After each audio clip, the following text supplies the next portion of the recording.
Morning, gentlemen. Hopefully till the day's over I can give you some new insight, specifically in the surveillance world.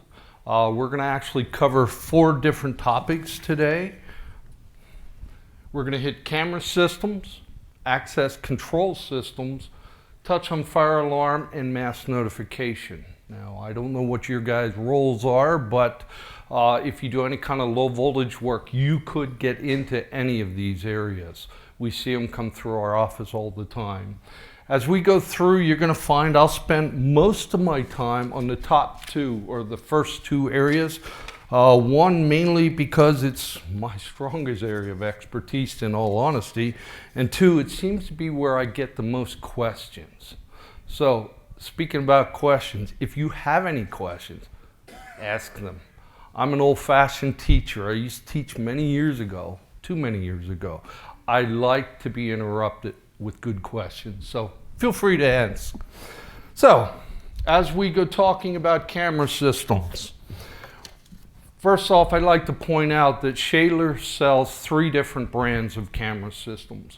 We have Vivotech, Speco, and Invit. We have 3 different products, 3 different areas of expertise. Vivotech is primarily IP systems. Speco is IP and some analog TVI, and I'll explain what those mean in a couple minutes. Invit does all the above. They tend to be our lesser priced equipment. Now, as we go through, there are 4 particular types of analog systems I think we need to know about, or 4 camera systems, excuse me. First one is what I would call our classic system, and that would be our analog, which was the earlier generations of camera systems. They've been around the longest, and yes, they still work, and yes, you can still buy and use them. A couple years later, though, we wanted more and more better quality cameras. You know, the problem is TV really ruins our aspect to what cameras can do. The stuff you see on TV is not realistic. Let's start with that. But talking about the analog and TVI, analog had the lowest pixel resolution, and they would use what they call lines of TV lines instead of pixels. What that did was, in the analog world, if I would try to look at somebody, just say 40, 50 feet away, I wouldn't know if it was you or me. I would know it's a body, but I wouldn't know who it was. And that's critical information. Several years later, TVI came out, gave you much higher resolution. In fact, the new cameras that are coming out that are TVI are now rated in megapixel, and I'll talk about that here in a little bit. The other thing that's pretty obvious about the analog TVI world is they use the old coax cable. In case you're not familiar what the coax is, that's just the cable TV wire, if you will. And if you recall the earlier days of cable, we used RG59 coax, and then later on it came up to RG6. In fact, if you deal with Comcast, they even went through a period where they thought they had to have quad shield. That's gone by the wayside. Coax still works, and it works well. One of the other cables that came out sometime later was what we call a Siamese cable. The Siamese cable was a coax cable with an 18.2 attached to it. Why was that important? Well, first of all, how did we power cameras in the analog world? There were 2 ways. One, we could use what I would call a wall wart. Those little black boxes, if you will, you plug in the receptacle. You know, the ones that always fall out, or they don't fit in a receptacle. That's what I call wall warts. You could plug them in, plug that into camera, you had power. The problem is, how many of you have a receptacle every place you want to put a camera? Not usual.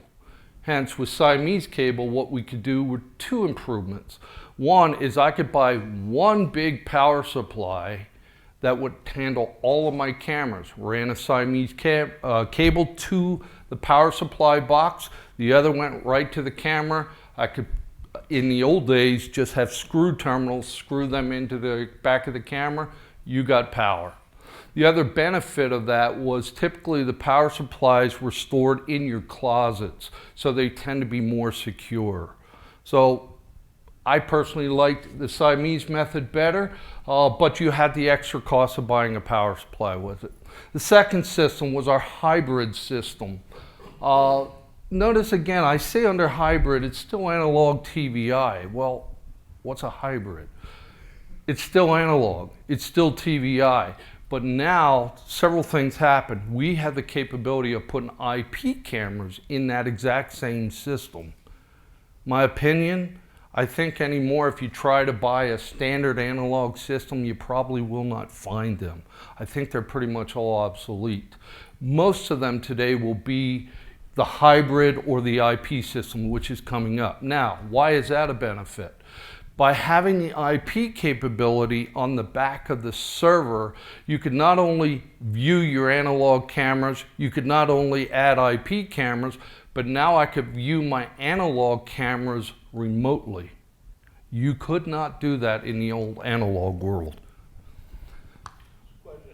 Sure. Couldn't you view the cameras through the DVR You, remotely? not in the early analog days. I've installed a lot using Siamese Cable. Yes. Restaurants, kind of things, and they have access, the company that I sell out for in California has access to all the cameras through the DVR. Sure. What's that? It's a hybrid. Yeah, that's a hybrid system, and that's where I was going with it. You're right, though. Once you get into hybrid, then we can view the analog cameras remotely, and that's why I think these are more popular. You said hybrid doesn't use Siamese cables, though? You can. Oh, yes, it can. With the hybrid, this is nothing more than an analog system. It's just they added additional functionality by giving you IP cameras, and they could see everything remotely. That's the big deal. Unfortunately, though, they tend to be going away. In fact, when we get to cameras, I'll talk about some of the cameras are getting harder to find. The big thing now is IP cameras. If you don't know the term IP, it's simply Internet Protocol, and it's basically just putting it on your data network, your internet, if you will. What do we use cable-wise? Well, for the most part, we use Cat5e and Cat6. Now, whoa, wait a minute.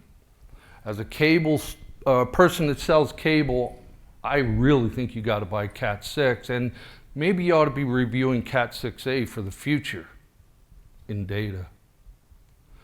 With that said, though, cameras will work with Cat5e, and I know many a system out in the field that are still using Cat5e. However, I'm going to encourage you to go to Cat6, and I'll cover that in a little bit. Has to do with bandwidth. As we get better quality cameras, the better cameras are going to eat up more bandwidth on your network. The more bandwidth on your network, the slower your network's going to get. By going to Cat6 or even Cat6a, you get better bandwidth to work with. The other benefit is power. No longer do I need to have those wall warts, as I call them. No longer do you have to buy the external power supplies. We now use something called PoE, Power over Ethernet. One of the pairs in that data cable now will supply the appropriate power to the camera. Done. You don't have to worry about it. Now, where does that PoE come from? When I get farther into the system, we'll talk about NVRs and servers. The power literally comes out of the jack on that particular device. If, however, you decided, going back to my hybrid system, I'd like to use an IP camera, maybe only one, in this case, maybe two, because that seems to be the most popular on the earlier hybrid units, we can actually use something called a power injector. What it will do is it will be just a black box, a power supply, if you will, that you power up. You run your data cable into it, come out the other side. I now have power. That would go to the camera and give you all the power that you would need. I've actually seen them individually, and I've even seen racks of PoE injectors, if you will. For the most part, though, if you match your cameras and your NVRs together, which again, I'll cover the NVR, it will have the power that you need. We'll get into that a little bit heavier. Lastly are the online cameras. These, I gotta be nice here, seem to be muddying the water for guys like us. Cameras are available. Typically, they're online. They're typically wireless. However, you can buy a wired camera and put it online. Here's the negative side to it. First off, most of the times you record online, and here's the click, if you will, a fee. If you're as cheap as I am, I don't want to pay additional fees, and believe me, I do.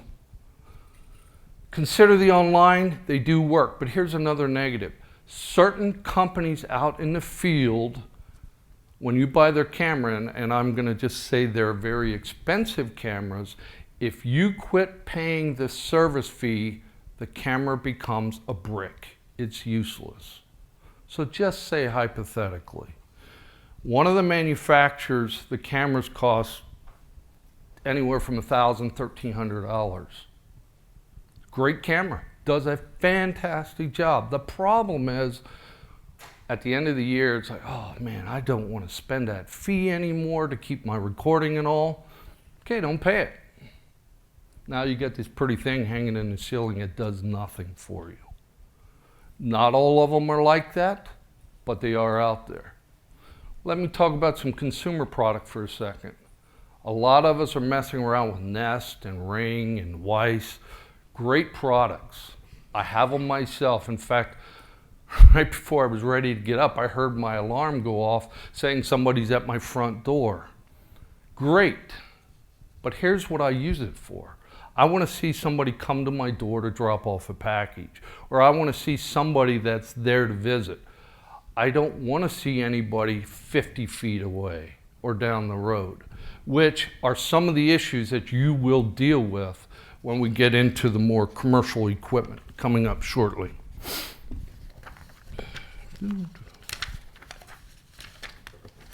Let's talk about cameras. A lot of pictures here. We'll start out by saying, well, we got box cameras. Here's a box camera.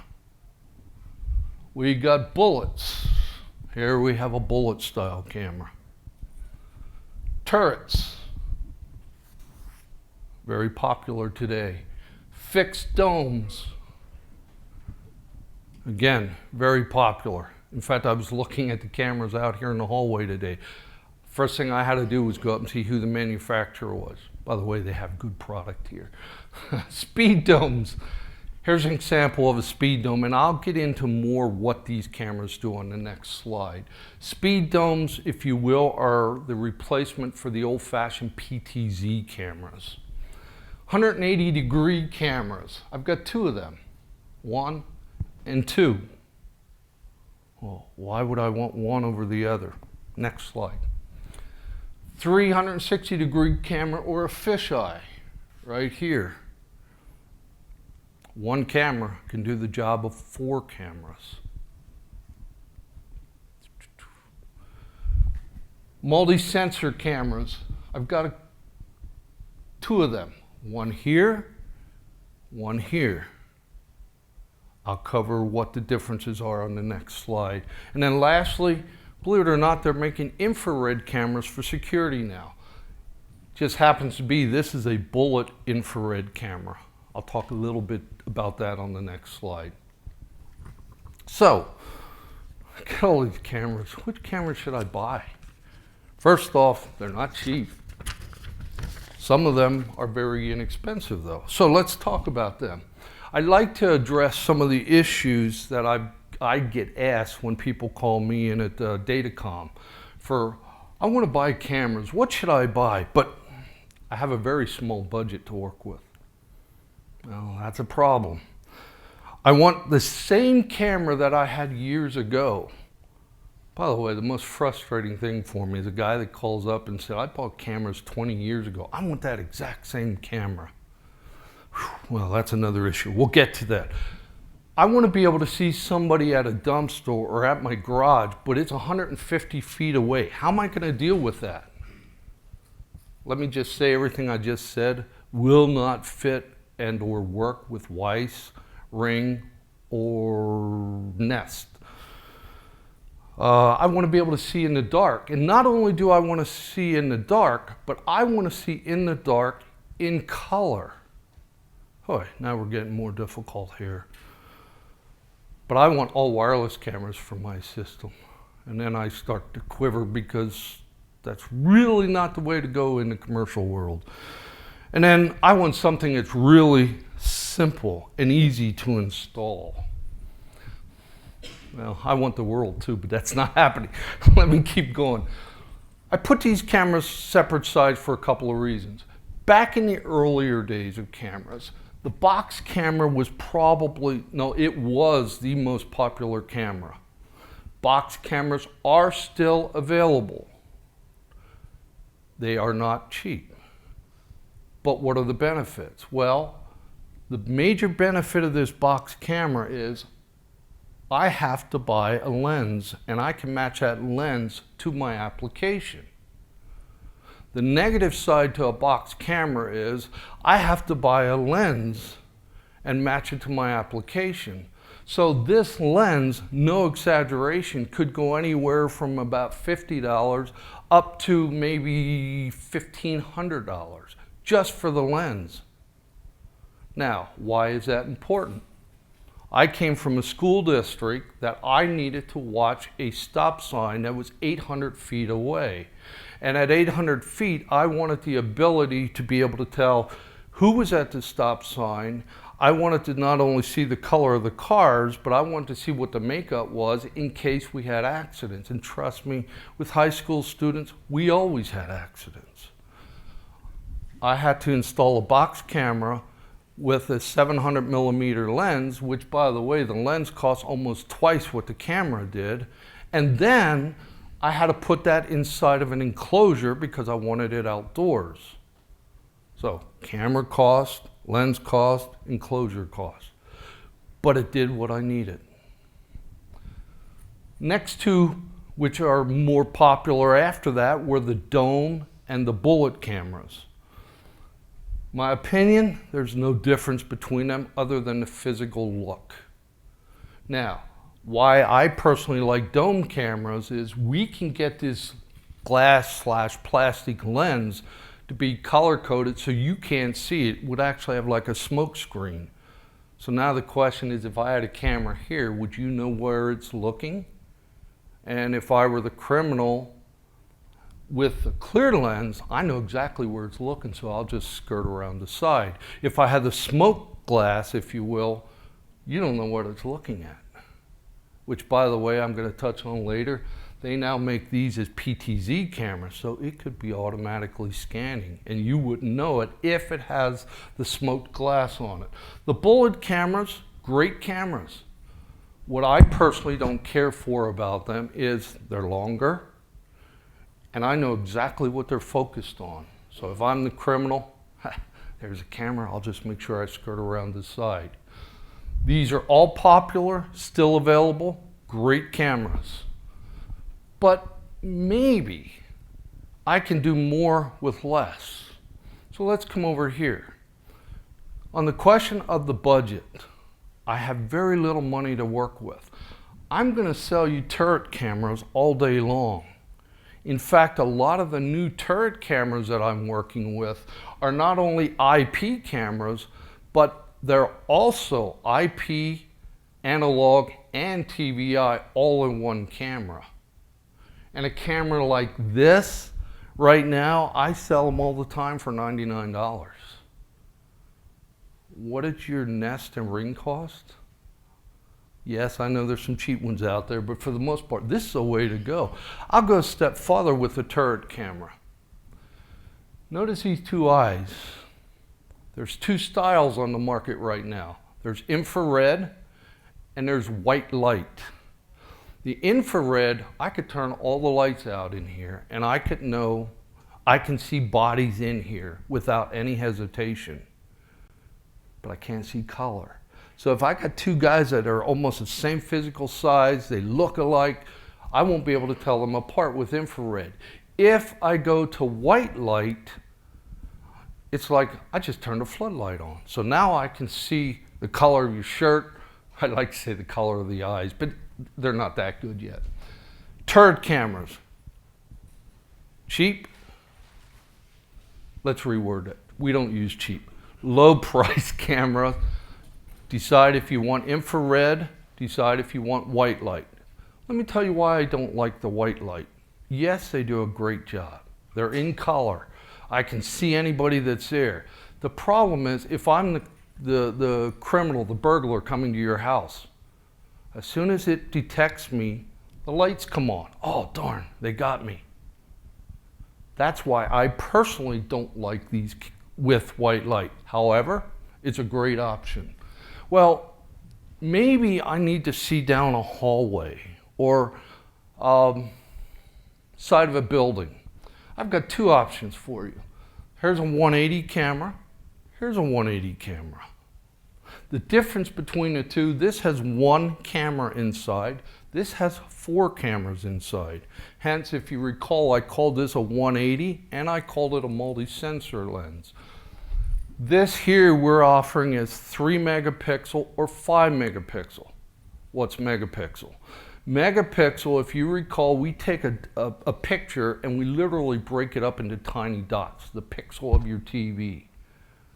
Now I got to show some ignorance here. I don't know about the new TVs, but the old TVs in the days of CRTs, you could literally put a magnifying glass on and see the individual dots. Those are pixels or picture elements. By being, and 3 megapixel versus 5 megapixel says I'm going to have 3 million pixels to make up that picture, or I'm going to have 5 million pixels. The more pixels, the greater clarification. So I have the ability to digitally zoom in, and we're going to talk about that in a minute. What's nice about this one camera, relatively low price, does a pretty good job. Notice at the top, it even has the infrared capability. So this particular camera will work inside, outside, it will work in the dark, and we use these a lot in prisons because they have what they call non-ligature.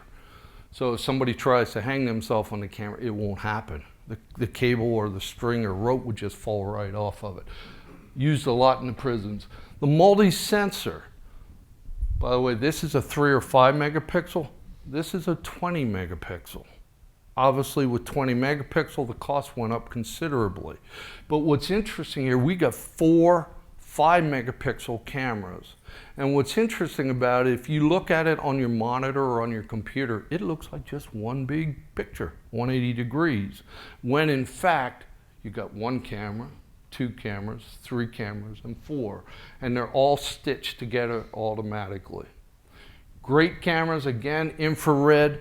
One of the big difference outside of the picture quality, I could be off on my numbers. This one here might see 50 feet in the dark of infrared. This might go 150 feet in the dark.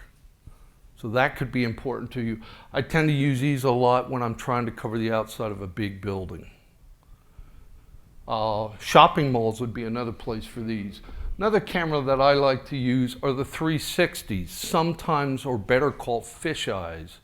Now, what's really cool about this is if I had to put cameras in this room, a lot of the guys would put a camera there, there, there, and there and say, well, I got the whole room. That took you 4 cameras. I'm going to put one there, and I'm going to put one there. Technically, I could put one right here. The problem is they have a divider, so I'm going to put one in each side. And with that one 360 camera, I've got the whole room covered. I'll see people coming in that door. I'll see people coming in this door and that door. And I'll see when you fall asleep during my lecture. So, 360s, great option. Some of these cameras do come with infrared, some do not. Multi-sensor, this is the big boy. Relatively new camera. What's unique about this is it has 4 separate cameras inside. Again, right now they come in about 20 megapixel cameras. 5 megapixel each. What's interesting about this is I can manually physically adjust internally the camera where that lens is or what the camera is looking at. So I could literally squeeze them all together in a small area.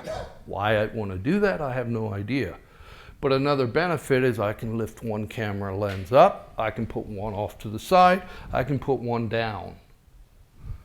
Great option, expensive camera. And lastly, it's a PTZ, or Speed Dome is the new name. Back in the old days, they were called PTZs, Pan, Tilt, Zoom. The problem with, in the era when we talked about the box cameras, the PTZ, you needed to buy a motorized enclosure. So, go back to the box camera a second. I bought the box camera, I bought the lens, I bought an enclosure to house it, and now I needed a PTZ mechanism to move all this stuff around. Here it's all built in. I'll go a step farther. They have now come out with this camera, relatively small in size, that has PTZ built inside of it. So you can literally use your phone or a joystick or a keypad, and you can move that camera anywhere you want. So those are options available.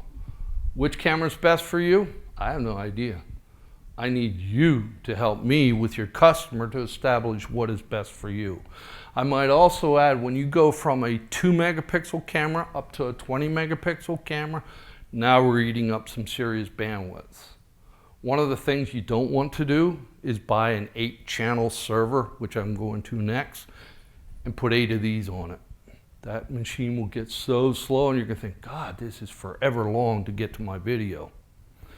That's where you need guys like myself to help you calculate that. And by the way, if you want, you can actually go out to spicotechnology.com.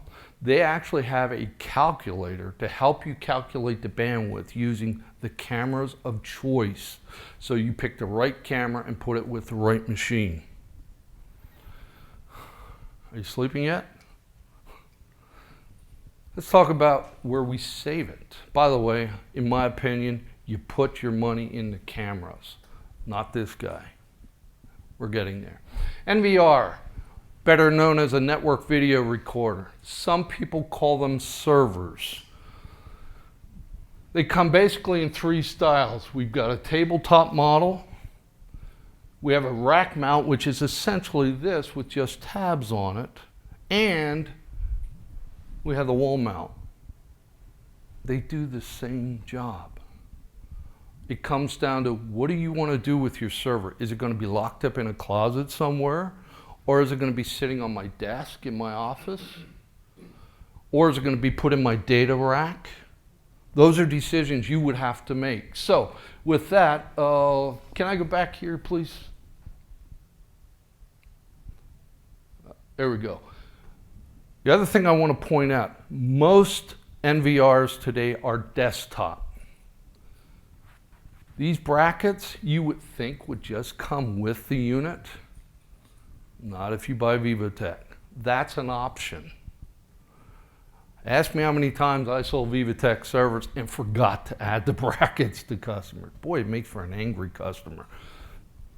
Be aware, most NVRs will come with these mounting brackets, but not all of them. One of the things I like about this particular model, the wall mount, when this door is closed, it just looks like a basic box. You don't know what's inside. So now I'm the criminal. I'm coming in, burglarizing your business. I'm looking for that video server. I know it's here somewhere because I see the cameras. Does that look like a video server to you? And as I heard one person say on one of the websites I was on, I can put all the decals on it I want. I can say that it's dangerous, high voltage for all it matters. The point is, it's a lockable cabinet. All the boards are inside. A hard drive goes inside. It even gives you the inputs to pull all your cable into. I think it's a nice option that Spico offers. Now, what if? We talked earlier about PoE. Here's an NVR that has 16 data ports. What if I want 17, 18, 23 cameras? Now you're screwed, right? No.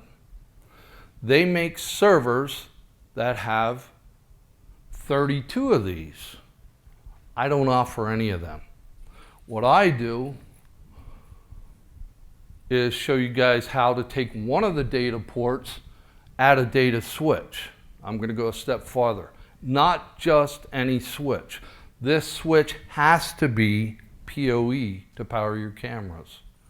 You can make this as large as you want. What limits it, how large you can make your network, is how many licenses do you have for your NVR. In this particular case, I know this one can do a max of 32 cameras. If you want to do larger systems than 32 cameras, you either get multiple units of this and or you get some of the bigger servers. Right now we're selling servers that can handle 126 cameras per server. But again, you have to put the switches together. Now I want to show you a mistake that I see all the time. I had this one guy that ripped me a new one day because my old cheap system that I bought at Costco, I just plugged it in and it just worked. I'm telling you, these will do the same if it's wired correctly. Note, we have a network port. That goes to your data network. One of the things that I see happening is when guys fill up these ports, rather than adding a switch because of the cost, they'll just throw it on their data network. You don't want to do that. When you do that, it will work, but now you're putting excess bandwidth on your data network and people are going to be crying, God, my computer's so slow. So just be aware, it is issues we got to deal with. That's where we will help you guys with programming, designing cameras and whatnot. But there's a lot that you have to consider.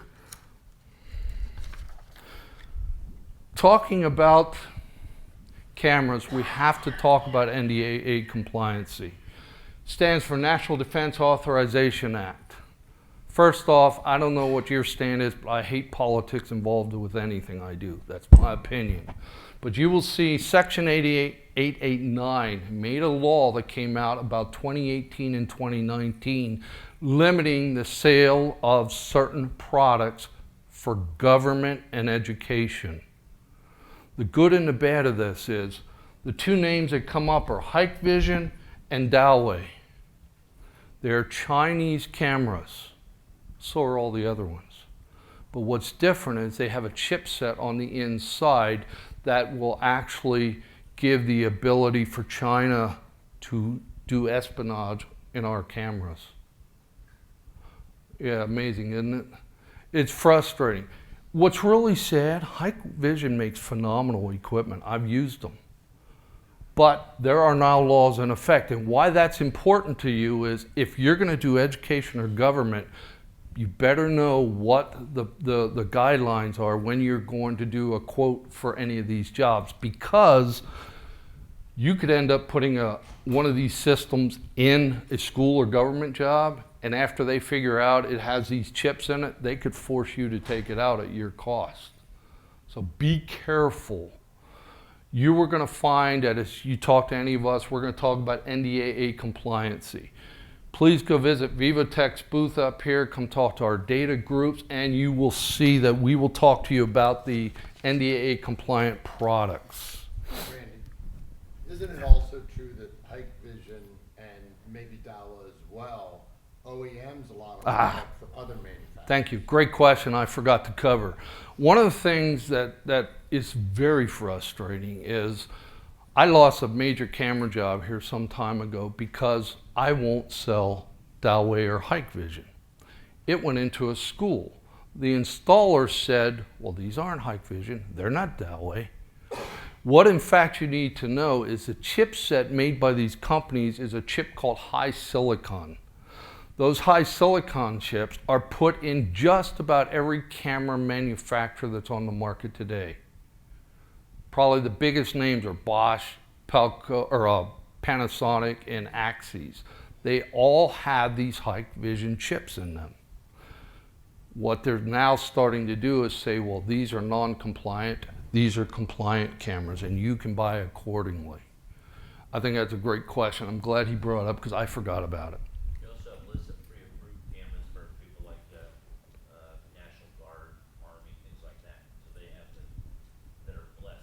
Is that right?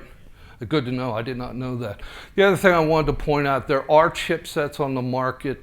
Probably the only one that any of us will recognize is Intel, that makes chips for cameras that can be used.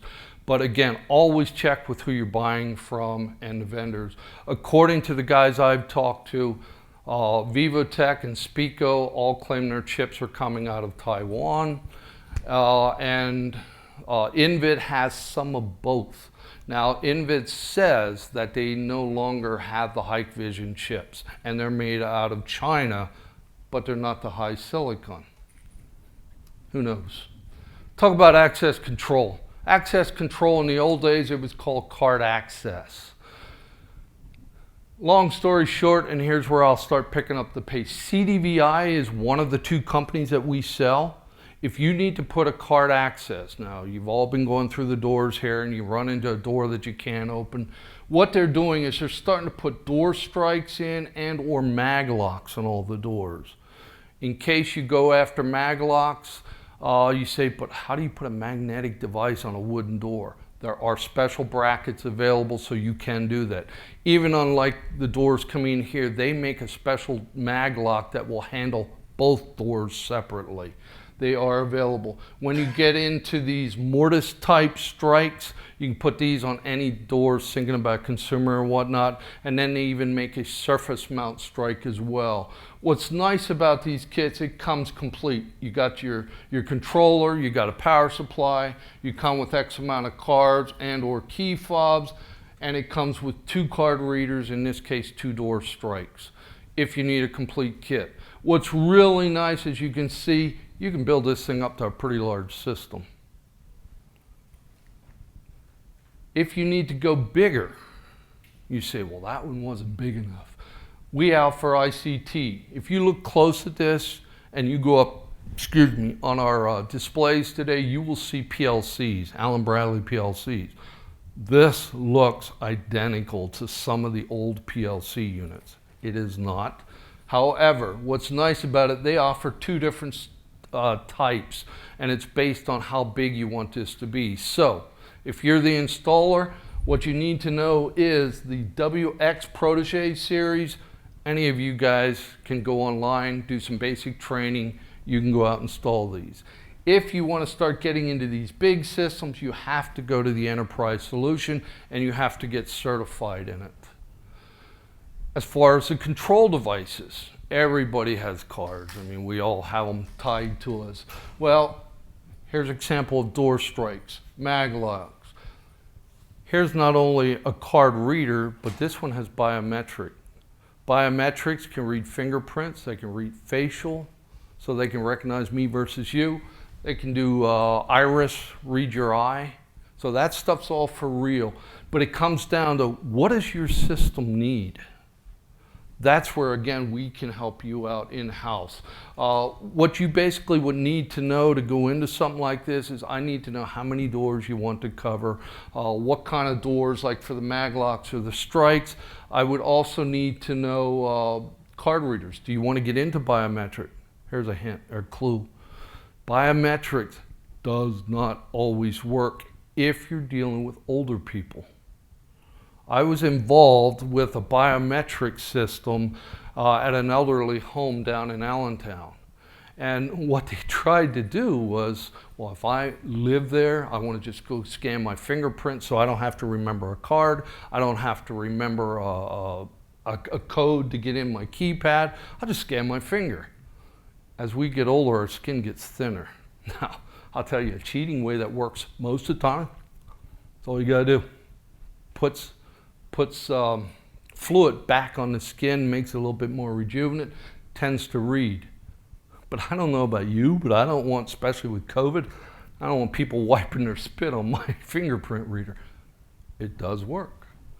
The new big thing is everybody wants to do it with their phones, and that is happening more and more. We are also starting to offer switches that are just wave at it. That's all I can come up with. No touch, there it is, touchless switches. So hospitals in particular, you go up, you wave your hand in front of it. We even have a water fountain at our company that we can get water All I do is have to put my hand in front of it. I don't actually have to touch the button. So these are all options that are available in the control access. They will get as big as you want them to get. They're as powerful as you want them to get. And you can program them on your phone, you can program them through a computer, or you can tap right into the terminal itself. Other thing I failed to mention is if you need to, they even make some of these simply by changing settings on the boards so it becomes a elevator access. So they can monitor what's going on in elevator. You've all been in hotels where you can only go to certain floors, other floors are locked out. We can do that with these card access as well. Fire alarm systems. We offer Kitty and Edwards. Now there's two basic things you've got to know about fire systems. There's conventional and addressable. The conventional is typically your smaller, if I can use the term, analog systems. You basically wire them in a loop. You have to put a resistor on the end. All your intelligence is actually in the fire panel. When you go to the addressable, these are used for larger units. However, now the intelligence is in the device. Critical piece of information. And anything from smoke, fire, they even have duct sensors, et cetera, et cetera. Here's a critical for you guys though. If you're doing an existing system, you must match their equipment. From everything I've been taught, if say Hershey hired you to come in here and add to their fire alarm system, you must match their system. The other thing I think is important to know is you and I, unless we are NICET certified, are not allowed to design fire alarm systems. So if you would call me at Schaedler Yesco and say, hey, can you design a fire alarm system? I'm going to tell you no. If you gave me a set of prints that somebody already designed around, I can take those prints, get a parts list together and give you a quote, but I cannot design. That's important for you to know. If you want to know any more about certifying for fire alarm, you can go to nicet.org. It's NICET.org. And there's a section in there where it'll tell you there's actually two different certifications. I think the first one's for design, the second one is for testing and troubleshooting, I think, but don't quote me on that. Last area is our mass notification systems. Another big thing, we live close to TMI. Remember back, some of you, do you remember back in '79 when the whole meltdown started to happen and we started having these sirens going off? That's probably what most people think of the most. There are different types of systems. They're used for multiple buildings. Case in point, I deal with a lot of schools. We always worry about the active shooter. We can make announcements. Now, all these systems, they can be simply a buzzer going off, an alarm. We've all heard those obnoxious alarms. Or we can have pre-programmed message, shooter alert, and it would go off however long you programmed it. Or you can have your own pre-programmable announcements to go with this. Key points, why we use them: lightning, tornado, hurricane, natural disaster, shooters, you know what it's like. We've all been there. Again, if you call into Schaedler Yesco in the Datacom department, we're actually going to take information from you and we'll work with engineers at, in this case here, Federal Signal to help get you the system that you want. Key thing you need to know about wiring of this, these can be simply wired with like an 18-tube cable. Some of them can be wired using IP on a data network.